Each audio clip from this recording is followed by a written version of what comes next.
हाँ भाई, अब आज की आपकी जो क्लास है वो किसके लिए है? हेनरी नियम की जो प्रॉब्लम्स है, यानी कि उस पर जो आपके रिलेटेड न्यूमेरिकल है उनके बारे में। और हेनरी नियम के बारे में मैं वापस आपको ब्रीफ बता दूं कि हेनरी का नियम गैसों की सोलिबिलिटी के लिए दिया गया था।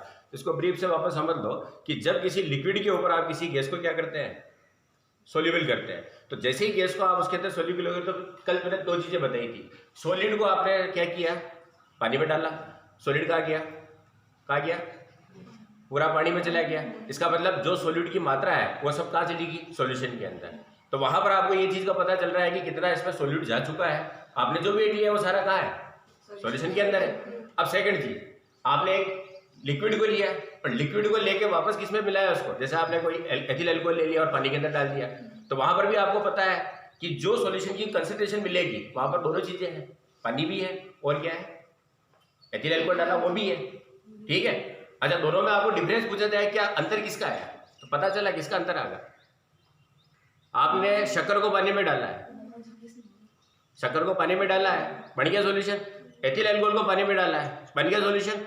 पर दोनों के अंदर एक चीज का अंतर आएगा, जो मेरे पास आपका जो वीडियो था उसमें बताया था कि शक्कर को पानी में डालते हो तो वहां पर वॉल्यूम नहीं बदलता है, लेकिन आप जब दो लिक्विड को मिलाते हो तो दोनों लिक्विड का वॉल्यूम प्लस होके आता है, तो वॉल्यूम बढ़ जाता है। ठीक है, लेकिन अब जो सॉल्यूशन का वॉल्यूम मिला है वहां पर आपका सॉल्यूट भी है। और अब तीसरा एक्सपेरिमेंट जो आप करते हैं, जो मैंने हेनरी के लिए बताया था कि आपने क्या, गैस लिया, पानी लिया, पात्र में बंद कर दिया। अब आपसे पूछा जाता है सॉल्यूशन में कितनी गैस है, उसका आंसर आपके पास नहीं होगा, क्योंकि सॉलिड तो अंदर है, लिक्विड भी क्या है, दोनों अंदर है, पर गैस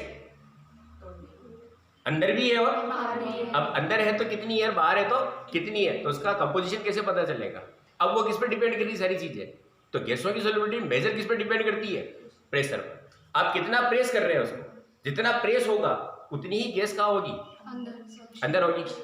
अब एक ऐसी सेचुरेटेड जो प्रेशर होता है, यानी कि जब आपका गैसों का संतृप्त भी है, सेचुरेटेड सॉल्यूशन क्या होता है, आप जितनी गैस अंदर की तरफ जा रही है उतनी ही सॉल्यूशन से गैस कहाँ आ रही है वापस, तो वो अवस्था क्या कहलाएगी, उसकी इक्विलिब्रियम अवस्था कहलाएगी। वो क्या कहलाएगी, इक्विलिब्रियम।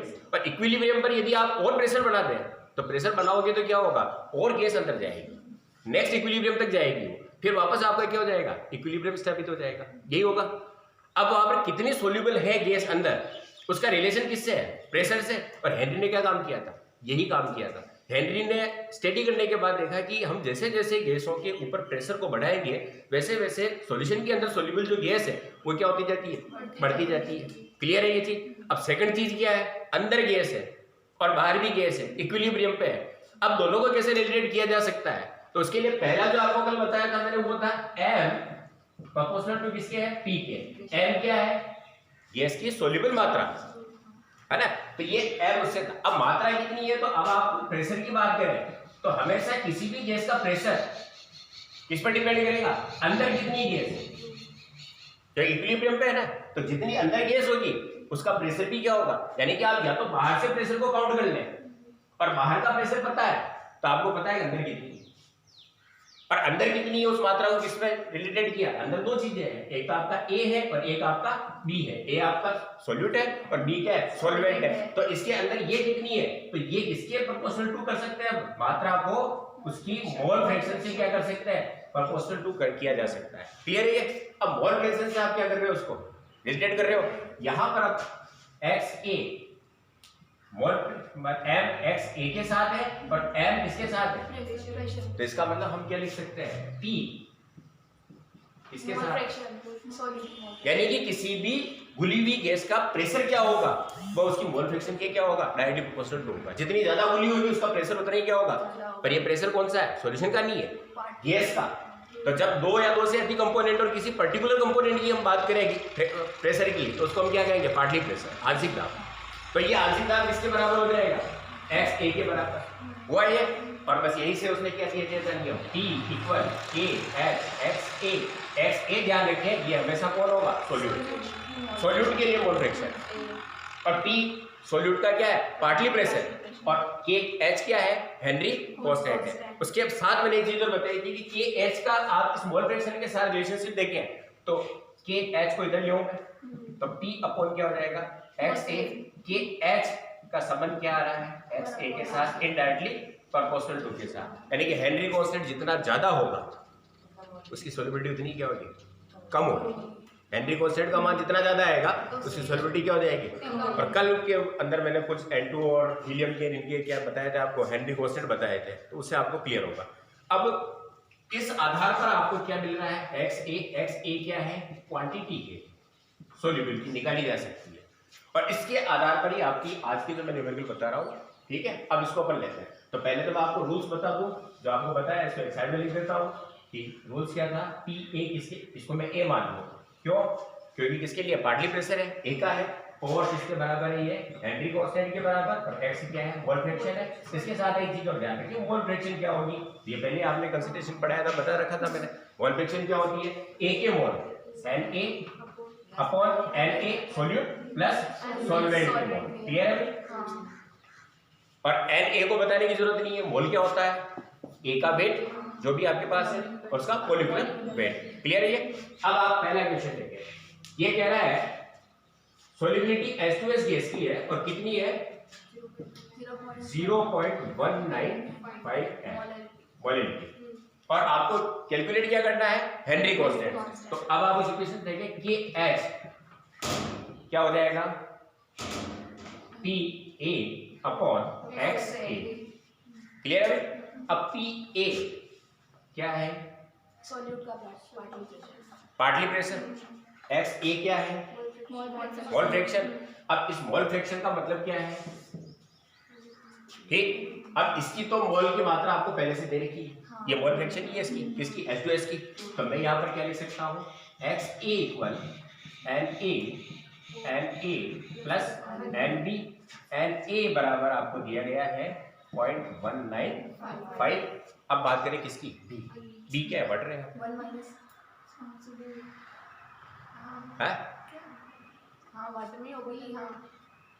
मोल फ्रैक्शन थोड़ी 1 माइनस करोगे आप, ये तो मोल नंबर है ना। मोल फ्रैक्शन होता हो तो XA प्लस XB बराबर 1, तो B की मोल फ्रैक्शन है क्या आपके पास, तो इसके नंबर ऑफ मोल तो निकालने पड़ेंगे ना आपको। तो नंबर ऑफ मोल क्या हो गया, 1 लीटर, आपको क्या दिया गया है, और जल के अंदर आपको पता है, क्लियर है सबके पास, 1 लीटर इक्वल टू 1 kg होता है पानी के लिए, ठीक है।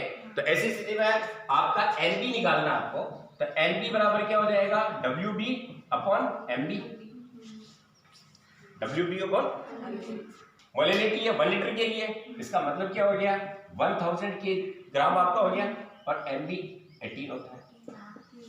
तो इसकी मोल फ्रैक्शन क्या मिल जाएगी आपको, 55 पॉइंट, उसको डिवाइड करेंगे तो क्या हो जाएगा 55.5, यानी कि एक की तो आपको Na तो कितना हो गया ये, पर NB कितना हो गया, हो गया ये। अब आप XA ज्ञात कर लें, तो XA बराबर क्या हो जाएगा,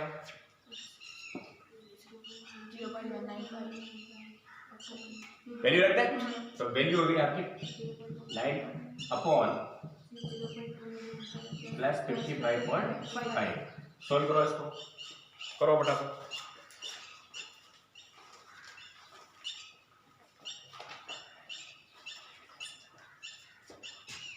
0.0035 ये आएगा, ठीक है ना। अब ये तो अभी आपकी क्या है, XA की वैल्यू आ गई, आ गई XA की वैल्यू। अब क्या चाहिए आपको, आ गया XA, KS याद करना है, P कितना है,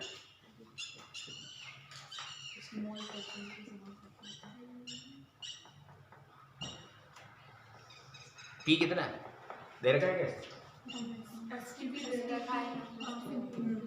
STP का मतलब नॉर्मल टेम्परेचर, तो P कितना होगा, 1 वायुमंडल, यहाँ पर क्या माना जाएगा, 1 एटमॉस्फेरिक प्रेशर। अब आप ये आपकी जो वैल्यू है इसको कहाँ पुट कर देंगे, कि H इक्वल क्या हो जाएगा आपका P1 और X कितना हो गया 0.0035, और अब आप इसको सॉल्व करें।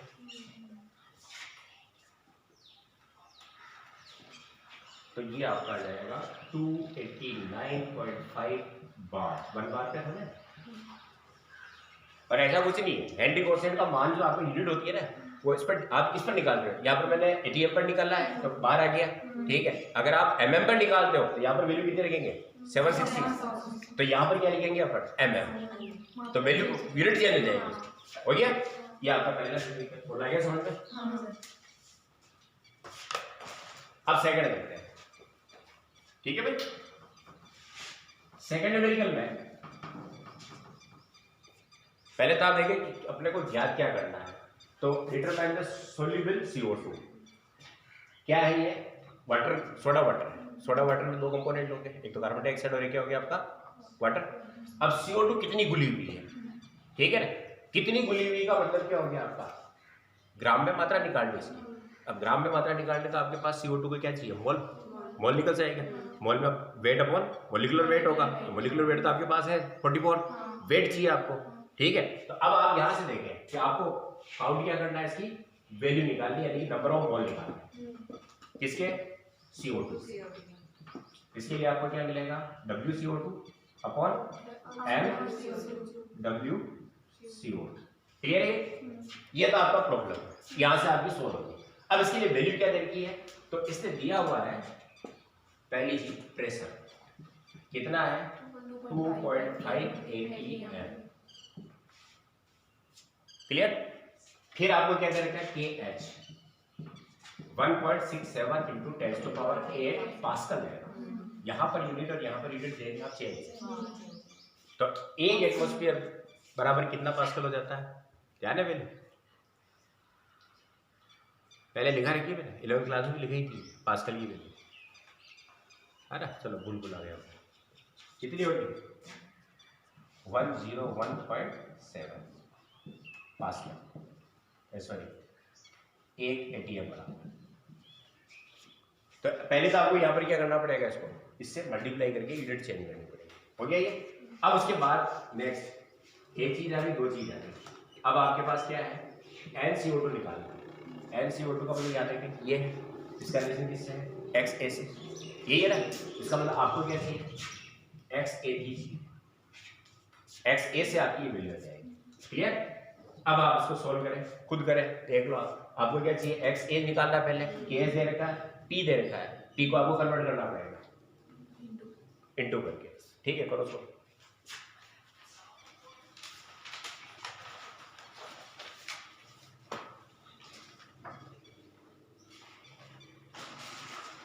तो यहाँ पर 10 की बात 5 है और S टू पावर 2, ये आप इसको देखिए, ठीक है? तो मैं यहाँ चेंज कर ही देता हूँ। 2.5 इंटू 10⁻3, ये क्या मिल जाएगा आपको? पास्कल, ठीक?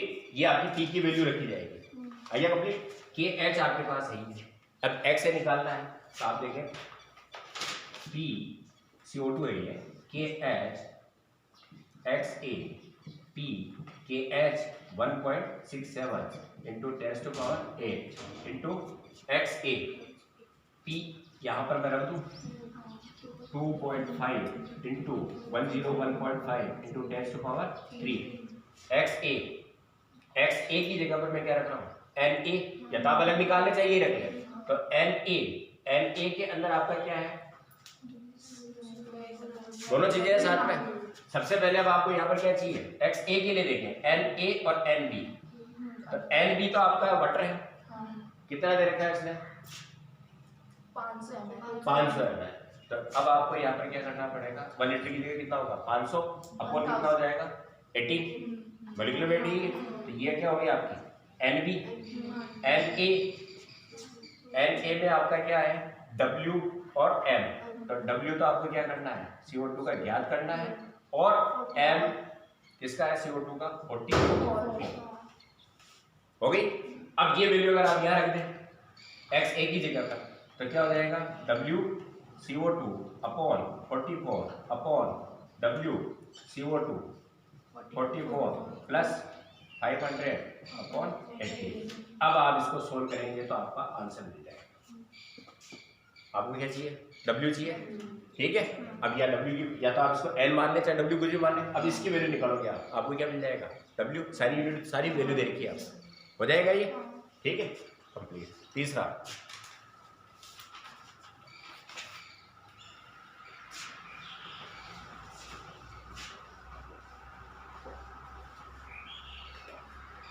तीसरा भी लगभग सिमिलर है। देखो आप, determine the solubility of oxygen in 1 litre water. 1 litre पानी के अंदर आपको क्या करना है, उसकी सोलिबिलिटी ज्ञात करनी, किसकी, ऑक्सीजन की। टेम्परेचर दे रखा है 40 और एटीएम पॉइंट, ये 0.4 एटीएम प्रेशर दे रखा है, ठीक है। सोलिबिलिटी ज्ञात करनी है, सोलिबिलिटी का कितनी आपकी घुली हुई है, तो चाहे तो आप मोल में ज्ञात कर ले, चाहे मोल निकल जाता है तो वेट ज्ञात कर ले, कोई दिक्कत नहीं आएगी। तो आपका वही P equal KH XA, KH दे रखा है ये, ठीक है। XA 1 फ्रैक्शन, बोलो कहाँ से ज्ञात करेंगे, प्रेशर आपका ही है, यूनिट देंगे, पहले हमेशा चेक करेंगे इसकी एटीएम और इसकी भी क्या है, कोई चेंज नहीं करना आपको। तो यहाँ पर आपका P तो कितना हो गया 0.4 इक्वल 58 इंटू 10⁴ कंप्लीट है। तो अब आपको क्या लिखना है, XA के लिए क्या चाहिए, NA वाला वो सूत्र, तो NA